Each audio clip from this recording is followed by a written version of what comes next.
நாடு முழுவதும் முடிஞ்ச சிஜேபியோட போராட்டம் உண்மையாவே ஒரு மாற்றத்தை ஏற்படுத்தியிருக்கானா? கண்டிப்பா ஏற்படுத்தியிருக்குங்க. மோடி கவர்மெண்ட்ல ஃபர்ஸ்ட் டைம் பார்த்தீங்கன்னா, ஒரு மினிஸ்ட்ரியே ரிசைன் பண்ண வச்சிருக்காங்க. இது உண்மையாவே மிகப்பெரிய புஷ் தான். ஏன்னா பார்த்தீங்கன்னா, அவங்களோட அடமட்டுக்கும் சரி, அவங்க ரெசிஸ்டன்ட்டுக்கும் சரி ஒரு முடிவு கிடைக்கணும் தான் சொல்லியே ஆகணும். இது குறித்து நம்ம இந்த வீடியோல பார்க்கலாம்.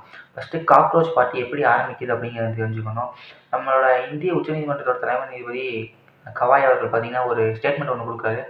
அதாவது படிச்சுட்டு வேலை இல்லாம வீட்ல இருக்கக்கூடிய இளைஞர்கள் பார்த்தீங்கன்னா, நாட்டுக்கு சுமைங்கிற மாரியும், அவங்க வந்து காக்ரோச் அப்படிங்கிற மாரியும் ஒரு வார்த்தைய பதிவிட்டாரு. பட் இப்ப கேட்டா அவரு என் ஸ்டூடண்ட்ஸ சொல்லன்னு சொல்றாரு. பட் அது என்னன்னு தெரியல. இதுல என்ன பண்றாங்க பார்த்தீங்கன்னா, அபிஜித் தீப்கே அப்படிங்கிற பார்த்தீங்கன்னா சிஜேபியோட தலைவர். அவர் எங்க இருக்காரு பார்த்தீங்கன்னா, அமெரிக்கால இருந்தாரு. அவர் வந்து இந்த மாரி ஒரு கூகுள்ல ஃபார்ம்லாம் போட்டு இன்டர்நெட்ல பீப்பிள்ஸ திரட்டுறாய்ங்க. அது பார்த்தீங்கன்னா, மிகப்பெரிய அளவுல பிஜேபிக்கே டஃப் குடுக்குறதுக்கு சோசியல் ஹேண்டல்லாம் அதிகமா ஃபார்ம் ஆகுது. இத தெரிஞ்சுட்டு அபிஜித் தீப்கே என்ன பண்ணாருன்னா, நேரா அமெரிக்காலேருந்து இந்தியா வந்துட்டாரு. அது மட்டும் இல்லாம பார்த்தீங்கன்னா, ஏற்கனவே ஒரு பொலிட்டிக்கல் ஸ்ட்ராட்டஜிஸ்ட். நார்த்தில் பார்த்தீங்கன்னா, ஆம் ஆத்மி கட்சிக்கு பார்த்தீங்கன்னா, அரவிந்த் கெஜ்ரிவால் கட்சிக்குலாம் ஒரு பொலிட்டிக்கல் அனாலிசிஸா வேலை பார்த்துருக்காரு. ஸோ அவருக்கு பொலிட்டிக்ஸை பற்றி தெரியும். அப்படின்னா பார்த்தீங்கன்னா, அந்த மாதிரியான கட்சி அவரு மாதிரியான கட்சி கண்டிப்பாக இது கட்சியாக தான் மாறப்போகுது. அரசியல் நிற்க போகிறாங்க. எந்த மாற்று கருத்தும் இல்லை. அப்படி வந்த ஒரு பார்ட்டி பார்த்தீங்கன்னா, இந்த சிஜேபி. இப்போ இவங்க கண்டிப்பாக பார்ட்டியாக மாறலன்னு சொல்கிறாங்க. பட் ஒரு நாள் காலத்தில் மாற போகிறாங்க. அதான் நடக்கும்போது அதை நம்ம புரிஞ்சுக்கிட்டே ஆகணும். இப்போது எதுக்கு இந்த போராட்டம் நடக்குது அப்படின்னு புரிஞ்சுக்கிட்டே வச்சுக்கோங்களேன். இளைஞர்கள் வைக்கிற டிமாண்ட் என்ன பார்த்தீங்கன்னா, கல்வி அமைச்சர் பிரதான் அவர்கள் தர்மேந்திர பிரதான் பதவி விலகணும். ஏன் சொல்கிறாங்கன்னா, இதோட நீட் பேப்பர் வந்து 2 வாட்டி லீக் ஆயிடுச்சு கொஸ்டின் பேப்பர். பட் நம்ம உண்மையை ஒன்று புரிஞ்சுக்கணும். உங்கள் வீட்லேயோ இல்லை உங்கள் பக்கத்துலேயோ நீட்டுக்கு ப்ரிப்பேர் பண்ணுறவங்க யாராக இருந்தால் கேட்டு பாருங்கள். அதோட வழி என்ன தெரியுங்க. ஒரு வருஷம் ஸ்கூலுக்கு காலேஜுக்கு போகாமல் 1 வருஷம் 2 வருஷம் எடுத்து படித்து 4, 5 அட்டம்லாம் பண்ண இருக்காங்க. நானே ஒரு அட்டம் பண்ணிங்கன்னா ரொம்ப கஷ்டமாக இருக்கும்.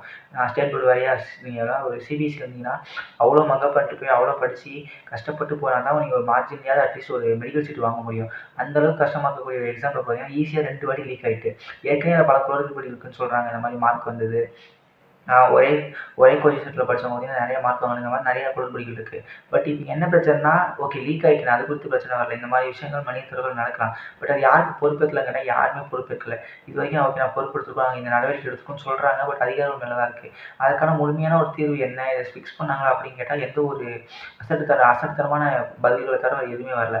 ஸோ இதனாலேயே பார்த்தீங்கன்னா, இந்த யங்ஸ்டர்ஸ் இந்த ஜென்ஸ்ன்னு சொல்லக்கூடியவங்க இந்த சிஜேபி தலைமையில் ஒரு மிகப்பெரிய போராட்டத்தை எடுத்து டெல்லியே உலுக்கி எடுத்துருக்காங்க. இதுதான் உண்மையும் கூட.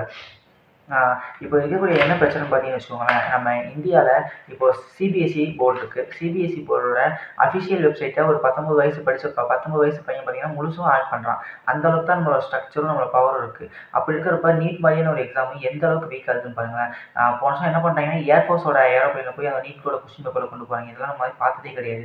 இதுக்கு காரணம் என்னமோ அதுக்குரிய ரெவல்யூஷன் அதுக்குரிய ஃபிக்ஸட்மெண்ட்டை எனக்கு கவர்மெண்ட் எடுக்கவே இல்லை. என்னை பொறுத்த மட்டும் கேட்டிங்கன்னா அதுதான் உண்மையும் கூட. பட் அந்த மாதிரி எடுக்காத ஒரு பிரச்சனையோட விளைவாக தான் பார்த்தீங்கன்னா, எப்படி மக்கள்லாம் கோவப்பட்டு யங்ஸ்டர்ஸ் தெருக்கு வந்து போராடுறாங்க. நம்ம சொல்லிட்டு இருக்கோம் ஜென்சி ஒன்றும் பண்ண மாட்டாங்கன்னு. பட் பார்த்தீங்கன்னா தெருக்கு வந்து போராடுறாங்க. அவங்க மேலே நம்ம தண்ணியை கொண்டு பாய்ச்சறது, சாப்பாட்டை நிப்பாட்டுறது, மெட்ரோவை நிப்பாட்டுறது, கைது பண்ணுறது எல்லாம் பண்ணுறாங்க. நான் திரும்பவும் கேட்குறேன், ஏன் இதுக்காக இந்த நீட் சம்மந்தப்பட்டு எடுக்க மாட்டேங்க? என்ன ஆக்ஷன் எடுத்தீங்க? இவ்வளோ போராட்டம் பண்ண பிறகு தான் நீங்கள் வந்து நம்ம சீக்கிரமாக பாஸ் கோர்ட்லாம் அப்பியர் பண்ணி நீங்கள் சீக்கிரமாக ஜஸ்டிஸ் வாங்கி தருவோம்னு பேசுகிறீங்களா? இதை ஃபஸ்ட்டே பண்ணியிருக்கலாம்ல. இதுக்காக தானே இங்கே மக்கள் போராடுறாங்க. பட் நம்ம அவங்க ஒடுக்குறதா நினச்சிக்கிட்டு பிஜேபி தான் தவிர்த்து மண்ணவாரி போட்டுக்கிட்டாங்க அப்படிங்கிறது உண்மையும் கூட. இப்போ பிஜேபிக்கு இருக்கக்கூடிய என்ன பிரச்சனைன்னு பார்த்தீங்கன்னா, தர்மேந்திர பிரதான் நீக்க வேண்டியது. தர்மேந்திர பிரதான் நீக்கினா அவங்களுக்கு என்ன பார்க்குறாங்க, பொலிட்டிக்கலாக உங்களுக்கு ஒரு அடி வாங்கிடுவோம்னு பார்க்குறாங்க. இப்போ மக்கள் என்ன கருத்து வைக்கிறாங்க, நீட்டு 2 வாட்டி லீக் ஆயிடுச்சு. அதை குறித்து யாருமே பொறுப்பெடுத்துக்கலாம். எங்கள் கவர்மெண்ட்ல ரொம்ப கடுப்பில் இருக்கும். ஆனால் நீங்கள் என்ன பண்ணுங்கள், கல்வி அமைச்சர் நீக்குங்க, நீக்கிட்டு புதுசாக ஒருத்தர் கொண்டு வாங்க அப்படின்னு சொல்கிறாங்க. பட் ஆனால் நீங்கள் பண்ணுறது அப்படியா கேட்டால் இல்லை. அதாவது மக்கள் என்ன சொல்கிறாங்களோ அவங்க ஒரு போராட்டம் பண்ணுறாங்க. அது நம்ம சரி செஞ்சுன்னா நம்மளோட இமேஜ் குறைஞ்சிரும், நம்மளோட பவர் குறைஞ்சிரும், நம்மளை இங்கே பொலிட்டிக்கலாக நம்ம வேறு மாதிரி ஃப்ரேம் பண்ணுவாங்க சொல்லிட்டு அந்த பயத்திலே பிஜேபி தர்மேந்திரன் பிரதான் அவரை பார்த்தீங்கன்னா பதவி விலகாமல் இருக்காங்க. நான் தெரிஞ்சுக்க வரைக்கும் எனக்கு இருக்கிற அரசியல் இருக்க வரைக்கும் அதெல்லாம் உண்மையும் கூட. ஸோ அதாவது மக்கள்கிட்ட இருக்கிற அவங்களோட விமர்சனங்களை கேட்டு நாங்கள் மாற்றிக்க மாட்டோம். நாங்கள் ஒரு ஸ்ட்ராங் கவர்மெண்ட், நாங்கள் இருக்கிற மாதிரி தான் இருப்போங்கிற மைண்ட் செட்டில் இருந்தீங்கன்னா இந்த மாதிரியான போராட்டங்கள் பல வகையான போராட்டங்கள் வெடிக்க தான் போகுது, வெடிச்சுட்டு தான் இருக்குது. அதுக்கான ஆதாரமாக தான் பார்த்தீங்கன்னா இந்த சிஜேபி இந்த போராட்டம், தர்மேந்திர பிரதான் பதவி விலகுனதை கூட நம்ம கூறலாம். இப்போ இருக்கக்கூடிய நல்ல விஷயம் பார்த்தீங்கன்னா, தர்மேந்திர பிரதான் அவர்கள் இப்போ கல்வி அமைச்சராக இருந்து பதவி விலகியிருக்காரு. அந்த இடத்துக்கு ஜோஷின்னு ஒருத்தர் வந்திருக்காப்புல. அவர் ஏற்கனவே பார்த்தீங்கன்னா கன்சியூமர் மினிஸ்ட்ரியோட மினிஸ்டராகவும் இருக்காரு. அவர் கூட அதை பார்த்துப்பாருன்னு தெரியுங்க. இதில் என்ன பிரச்சனை எனக்கு என்னமே புரியலைங்க. அவங்க சொன்னப்பயே விலகிருக்கலாம்ல. ஏன்னா மக்களுக்காக கொண்டு வர மாட்டோம், நாங்கள் அப்படி பண்ண வீக்கான கவர்மெண்ட்டாக தெரிஞ்சுக்கிறோம், பொலிட்டிக்கலாக நம்மளை ஒரு நம்மள இந்த கட்டத்துக்குள்ள தள்ளிடுவாங்க அப்படின்னு பிஜேபி பயப்படான்னு தெரியல. உண்மையிலேயே இந்த மாதிரி 2 வாட்டி பேப்பர் லீக் இருக்கு. அது குறித்து யாருமே ஒரு இது எடுத்துக்கல. ஆமாப்பா இந்த மாதிரி இந்த பிரச்சனைக்கு நான் முழு பொறுப்பு எடுத்துக்கிறேன்னு தர்மேந்திர பிரதான் பல வீரர்களுக்குமே சொல்லல. இதுக்கு நான் தான் காரணம். இதில இருக்கக்கூடிய சீர் செய்வோன்னு எதுவுமே இல்ல. சும்மா அந்த அதிகாரி மேல ஆக்ஷன் எடுக்க வேண்டியது. ஏதாவது ஒரு ஒரு அரசியல்வாதிக்கு பிரச்சனைனா, அவர் கீழ இருக்கக்கூடிய டிபார்ட்மெண்ட்ல இருக்கக்கூடிய அரசியல் அதிகாரிகள போட்டு 2 பனிஷ்மென்ட் பண்ணிட்டோம்னா வேலை முடிஞ்சுச்சுன்னு நினைக்கிறாங்க. பட் ஆனா சிஸ்டம சரி பண்ணணும் அப்படிங்கிறத புரிஞ்சுக்கவே மாட்டேங்கிறாங்க. அதே போல தான் இளைஞர்களோட போராட்டம் பார்த்தீங்கன்னா, மிகப்பெரிய அளவுல வச்சு டெல்லியவே குலுங்க வச்சிருக்கு. ஸோ கிட்டத்தட்ட பிஜேபி கவர்மெண்ட் ஒரு ஸ்ட்ராங் கவர்மெண்ட் சொன்னா அவங்களே லைட்டா ஆட்ட பார்க்க சொன்னா உண்மையும் அதான் கூட. ஆ வேர்ல்ட் நியூஸ் எல்லாத்துலயும் வந்துருச்சு. கண்டிப்பா கிட்டத்தட்ட பிஜேபி லைட்டா ஆட்டங்கள்ல வச்சுட்டாங்கிறது தான் உண்மையும் கூட.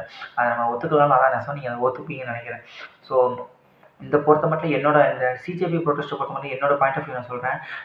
நெறைய பேர் வந்து ஃப்ரேம் பண்றாங்க. அது வந்து சிஏஏவோட கூட்டு சதி. அவங்க வந்து பாகிஸ்தான் தீவிரவாதிகள் ஆதரவு குடுக்குறாங்க வச்சுக்கிறாங்க. அவங்க எல்லாருமே தேசத்துக்கு எதிரானவங்க. தேசத்தோட பாதுகாப்புக்கு அச்சுறுத்துறாங்கன்னு வச்சுக்கோமே. அவன் கேட்கிற கேள்வி சரிதானே? அவன் கேட்கிற கேள்வில தப்பு இருக்கா?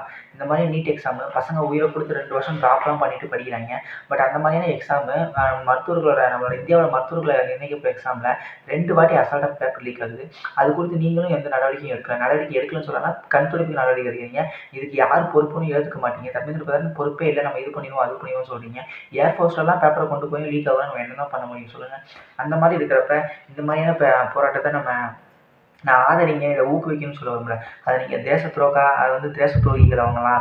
அவங்க வந்து தேசத்துக்கு பாதுகாப்பு அச்சுறுத்துறவங்க. ஓகே விசாரணை பண்ணுங்க தப்பு இல்ல. பட் அவங்க கேட்ட கேள்வியில தப்பு இருக்கான்னு தான் கேள்வி. அதாவது முழு பூசணிக்காய சோத்துக்குள்ள மறைக்கிற மாரி தான் பிஜேபி பண்ணிட்டு இருக்காங்க. நான் ஃபீல் பண்றேன். ஸோ இதான் என்னோட கருத்து கூட. கண்டிப்பா அவங்க நீட்டுக்கு ஒரு எஜுகேஷன் இண்டஸ்ட்ரியில பார்த்தீங்கன்னா, கொஞ்சம் ஸ்ட்ராங்கான ஸ்டெப்ஸ் எடுக்க வேண்டியிருக்கு. எஜுகேஷன் மினிஸ்ட்ரின்னு வேலை பார்க்க வேண்டியிருக்கு. அதான் இந்த போராட்டம் நமக்கு உணர்த்துதுன்னு சிம்பிளா சொல்லலாம். இந்த போராட்டம் எப்படி போக போகுது? இது குறித்து இன்னும் சிஜேபி கட்சி என்னவாக போகுது? அது கட்சியாவே பார்ட்டிசிபேட் பண்ண போறா? தேர்தல் நிப்பாய்ங்களா? இன்னும் பல வகையான போராட்டங்கள் முன்னெடுப்பாங்களா? இது பிஜேபி கவர்மெண்ட் தலைவலியா வருமா?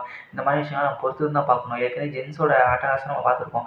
ஸ்ரீலங்காவா இருக்கட்டும், நேபாளா இருக்கட்டும், பங்களாதேஷா இருக்கட்டும்னு. அது இந்தியால வராத ஆரம்பிக்கிறதுக்கே நம்மளோட டெமோக்ராஃபிக் சர்ச்சு அந்த அளவுக்கு ஸ்ட்ராங்கா தான் இருக்கு. பட் ஆனா இவைங்க பண்றத பார்த்தா அதோட கோர நம்ம பார்க்க போறோமோ அப்படிங்கிற மாதிரி தான் இருக்குது. ஸோ என்ன நடந்தது அப்படிங்கிற பொறுத்து வந்து பார்ப்போம். இந்த வீடியோ குறித்து உங்கள் கமெண்ட்ல ஏதாவது கருத்து இருந்தாலும் மாற்று கருத்து வந்து தயவு செஞ்சு கமெண்ட்ல கமெண்ட் பண்ணுங்க. நம்ம இன்ஸ்டால ஃபாலோ பண்ணுங்க. தேங்க்ஸ் ஃபார் வாட்சிங் this video. Thank you guys.